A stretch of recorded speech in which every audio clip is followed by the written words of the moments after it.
Hey Fromily, it's Julie B. Deep Dives, and this is part 2 of my analysis of From Season 3, Episode 2, When We Go.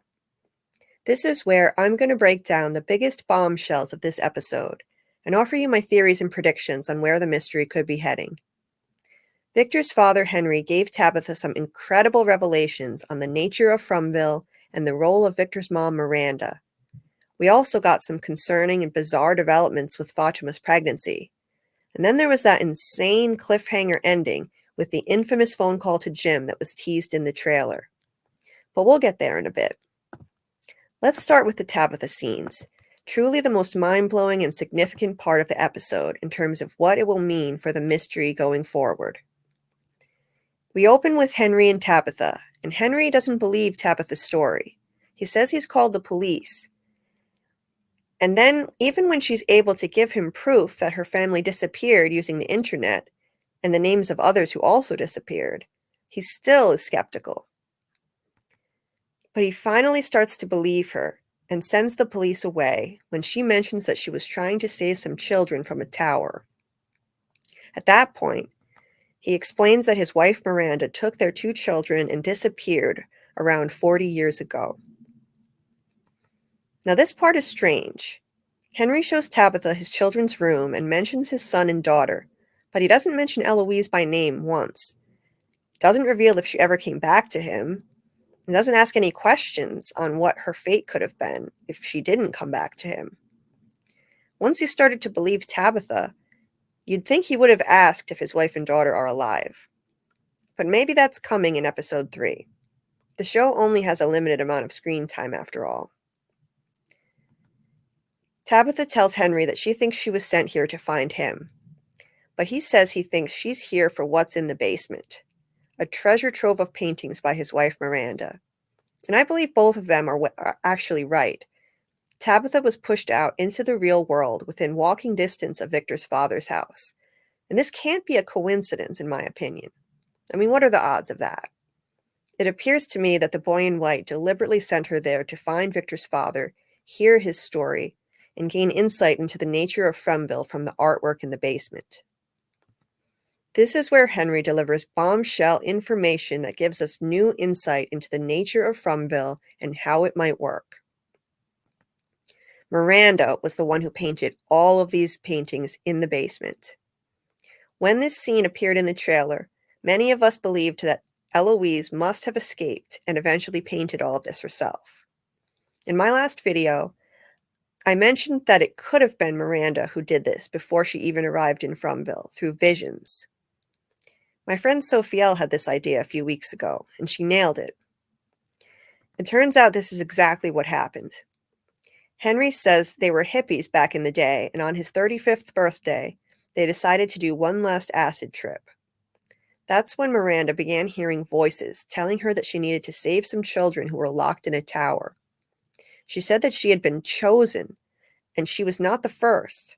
Many others had been chosen before her, and all of them failed. This is actual confirmation that Fromville has operated in cycles in which people fill certain roles, as fans have theorized since season 1.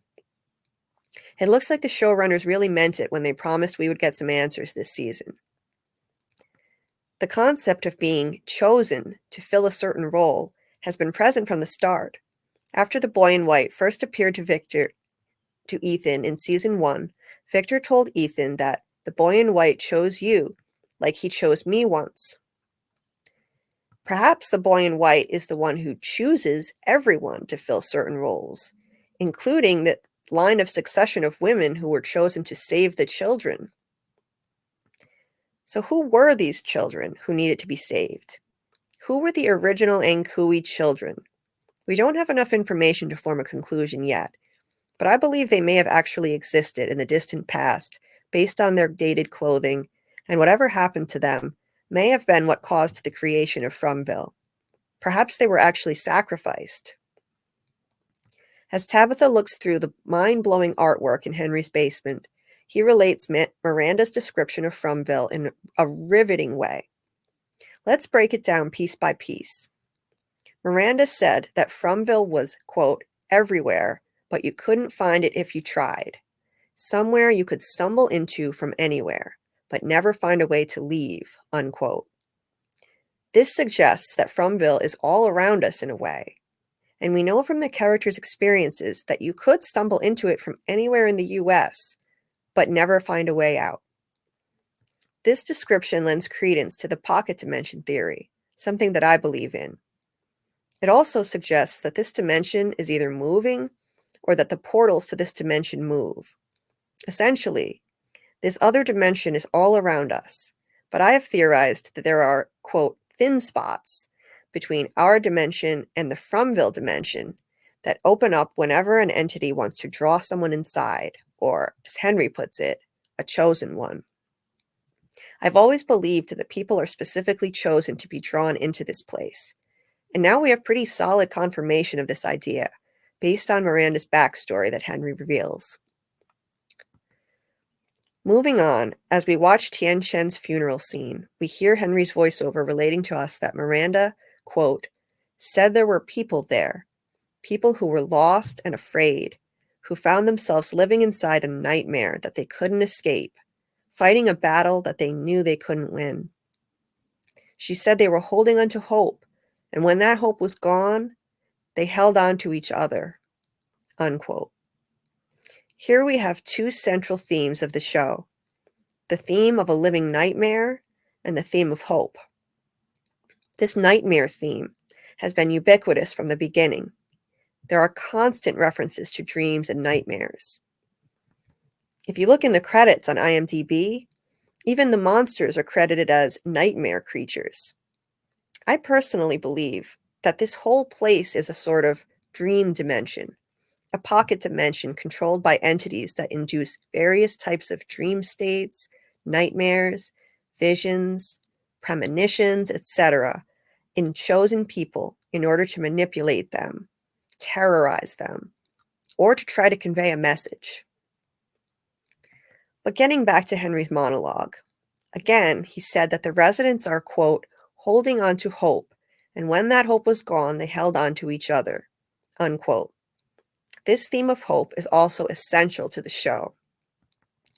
At the end of season 2, remember that this Abbey entity told Boyd that it's not the fear that feeds the forest, it's hope. She said, hope is what makes you willing to suffer. Hope is what makes you think you could actually win. Now, I don't believe that this thing, as Boyd called it in the season 3 premiere, this thing that was not his wife, I don't believe this is actually the truth, anything that she's saying. I personally think this was a shape-shifting evil entity who was trying to manipulate Boyd to not break the music box and just give up, except that their fight to survive and escape from this place is hopeless, when it's actually not hopeless. And rather than hope, it's much more likely that this place is fed by fear, pain, and ultimately the very lives of the people who it claims, like a blood sacrifice. But moving forward again, Henry explained more about Miranda's story. Miranda had told him, quote, of all the people who would find their way to this place, she was the one who had been chosen to free the children. But she wasn't the first. Others were chosen before her. She could see each and every one, and all of them had failed. None of them had ever set the children free, and none of them had ever gone home, unquote. Once again, this is a pivotal confirmation that Fromville operates in cycles, with people who are chosen to fill certain roles, and all of them have failed in past cycles.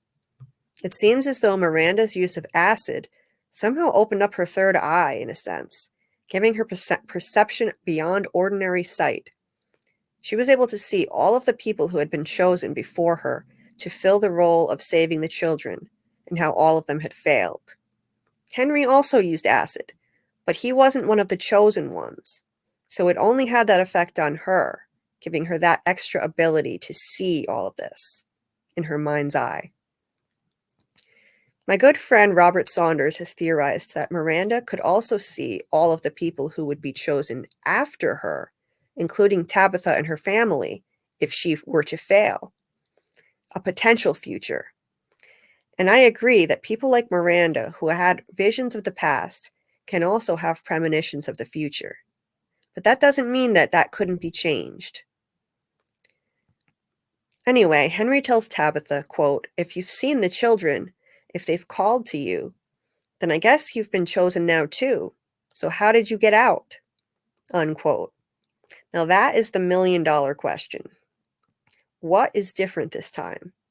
As far as we know, Miranda did not make it out alive, but Tabitha did. Was she the first person to fill this role who actually escaped? This is something we'll need to keep pondering until we get more information. But I have a feeling that she is an anomaly. She might be the first person who was actually able to escape and make this much progress. And what about Eloise? I've always seen the addition of Eloise to Victor's backstory as a Chekhov's gun, meaning that there was no point in introducing a forgotten sister unless she's going to play some role in the plot of the show in the future.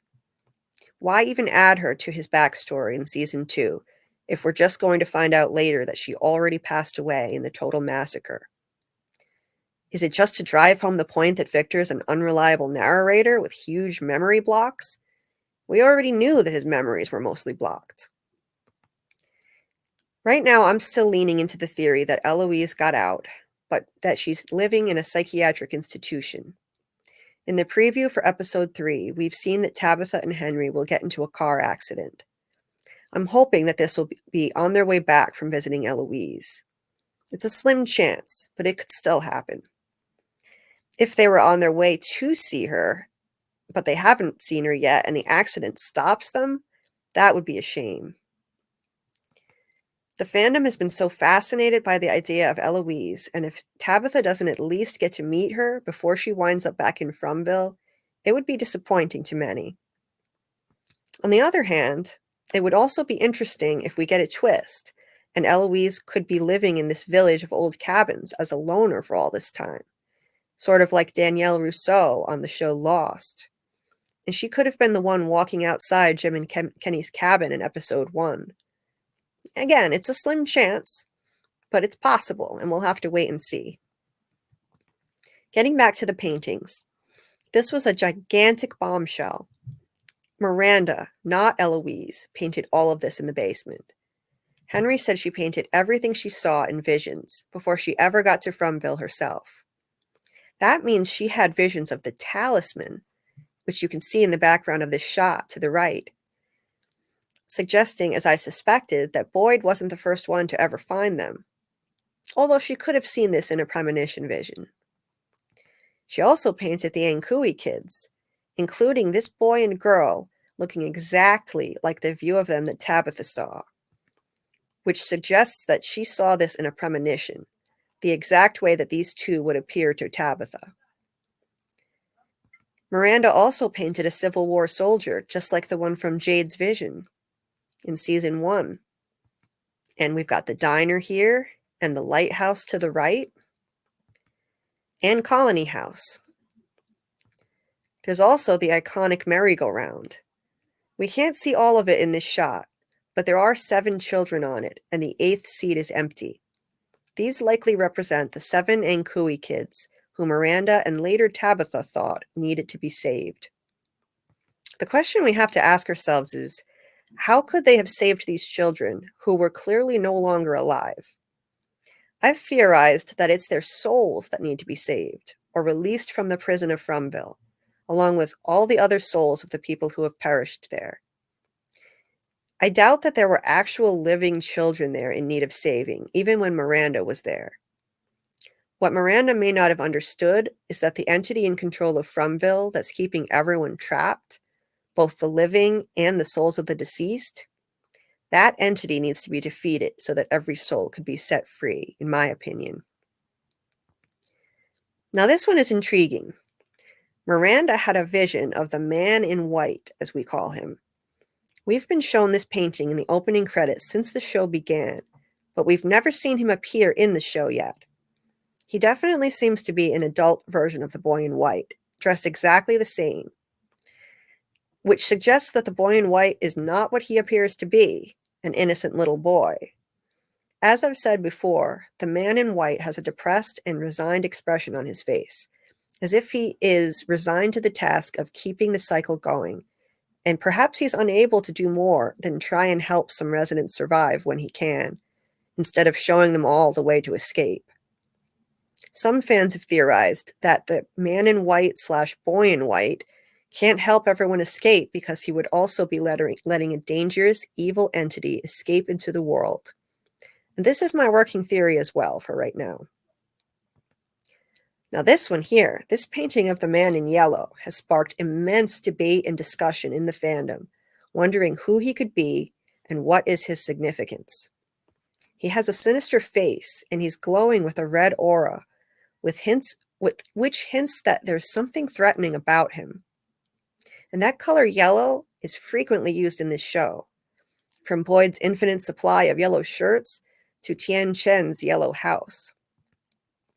In Western cultures, the color yellow can represent happiness and hope. It's considered an optimistic and hopeful color, with many families displaying yellow ribbons for loved ones who are at war to symbolize the hope that they will return safely. One could argue that everyone here is sort of at war with these entities that are trying to take their lives and terrorize them every single day. I believe that this is what yellow represents in From, and it would explain why Boyd wears yellow so much. He is the living embodiment of the town's hope. This season, after Tian Chen's passing and with cold weather arriving, Boyd switches into warmer clothes that are much drearier, with a gray sweater under his blazer. This could represent the loss of hope that the townspeople are feeling at this point, especially as they begin to lose their trust in Boyd this season. By the way, Henry's house is also yellow, which suggests that something about him and his unique insight into Fromville could assist the residents, give them something useful that could help. So why is this sinister man wearing a yellow suit if yellow represents hope? I see the color choice as symbolic. There is a menacing look to him, and he's glowing with a threatening red aura, as if to represent the threat that Fromville entities pose to the hope of survival and escape for the residents. I'll dig into more on the artwork in a separate video. Back in Fromville, in what is truly the most baffling scene in this episode, Jim receives a phone call, another hotly debated scene from the full trailer. I had predicted that the call would be real, not a dream, and a voice that spoke to him on the radio in season 1. But in fact, while the call does seem to be real, not a dream, the caller was someone nobody had guessed. A child's voice says, "Dad, it's Thomas." Now this is truly insane, because Thomas passed away around 2 years of age, not old enough to have a voice like this, even if he did somehow survive. This comes in the same episode when Julie reads her dad the riot act for leaving her and Ethan to go looking for Tabitha in the woods. And she does bring up Thomas. She tells him that she won't step in again as a surrogate parent like she had to do when she was just 15 and they lost Thomas. The plot thickens when we recall the scene with the bizarre priest in episode 1. Remember, Tabitha mentioned her baby, but she didn't specify a gender. The priest followed her out when she started to leave and asked her, what was his name? How did he know the baby was a boy? She told him the baby's name was Thomas. Now, isn't the timing of these events just a bit too uncanny? The priest somehow knew her baby was a boy, asked what his name was with odd expressions on his face, and in the very next episode, Jim gets a call on a phone that shouldn't even work, saying it's from Thomas. The priest is looking more suspicious than ever now, but we don't have enough information to draw a conclusion yet, if he could even have any connection whatsoever to some kind of Fromville entity or not. But I'm more convinced than ever that it's possible he has some sort of connection or knowledge of Fromville. Maybe he's being fed information by some entity there. Tabitha told the priest that she blamed God for the loss of her baby, Thomas. He tragically fell off a changing table when the phone rang and distracted Tabitha and Jim. But consider this. What if this is just like Father Cautry thinking he heard the voice of God on the night that he arrived in Fromville? He was about to jump off a bridge and said that for the first time in his life, he heard the voice of God. It told him to get back in his car and drive, and 2 hours later he was in Fromville. I've been convinced for a while now that it was actually a Fromville entity, possibly the boy in white, who was masquerading as God just to lure him in. Now remember, we saw the boy in white appear to Tabitha in the real world in episode 1 in a vision, which lends credence to the theory that Fromville entities can reach out to people in the real world. If that's the case, then isn't it within the realm of possibility that one of these entities was responsible for the phone call that distracted Jim and Tabitha, leading to the tragic loss of Thomas's life? My friend Robert Saunders has theorized that this is what happened, and I agree. So just as Father Cautry thought he heard the voice of God, and it drew him into Fromville, maybe, just maybe, a Fromville entity called Jim and Tabitha, caused that whole accident, and Tabitha is blaming it on God. After all, this event is what set Jim and Tabitha on the path that led them into Fromville. It broke their spirits. Their grief made them prime targets for this place, eventually setting into motion the event that brought them here. The trip in the RV that they were taking before they planned to tell their kids that they were getting divorced. Just some food for thought. To be clear, I don't believe Thomas is actually alive. I believe that this phone call is just another way for a Fromville entity to mess with his head, like it messes with so many people's heads. But who or what is doing this? Is it the priest? Is the priest who Tabitha just met somehow connected to this in some way? Not literally the one orchestrating the call, but does he have some knowledge of this? And how could that be? This is a mystery that we'll be pondering for a while. Now, I have to address the Fatima situation. Clearly, this pregnancy is harming her health. I've believed for a while that an evil entity is using her as a vessel, that it's not a normal human baby, and we're getting more and more evidence to support this. In this episode, it seems to be refusing all normal food and only craves rotten, disgusting crops. For the first time in 3 or 4 days, Fatima is able to eat something and devours this rancid vegetable.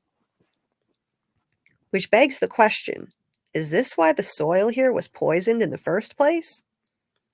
Like Jeremy Ice and Fire has theorized, it's looking more and more like the soil was poisoned just to make way for this entity inside Fatima to have sustenance. We were all thinking that it was retribution against the townspeople for trying to escape and investigating too much in season 1. But it's possible that this was the true reason all along. There's also this scene to ponder over. When Fatima stands in front of a bathroom mirror and pulls out one of her own teeth, apparently from malnutrition.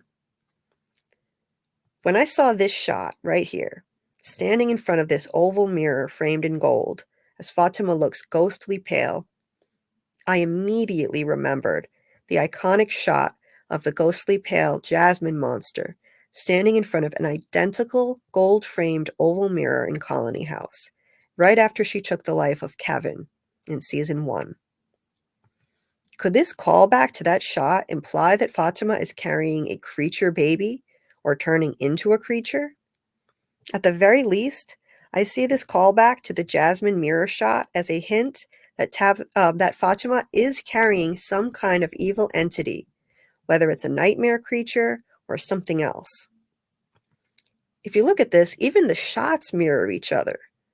Here Jasmine is standing to the right side of the shot, and here Fatima stands to the left side of the shot. They mirror each other. So clearly we're supposed to draw a parallel between these two. It has to be intentional. Now, I'd love to know what you guys think.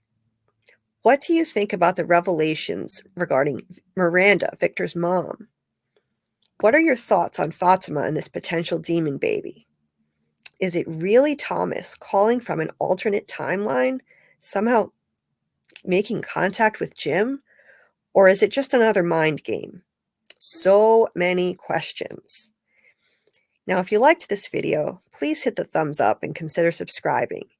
And until next time, keep on deep diving and let's see what we can uncover together.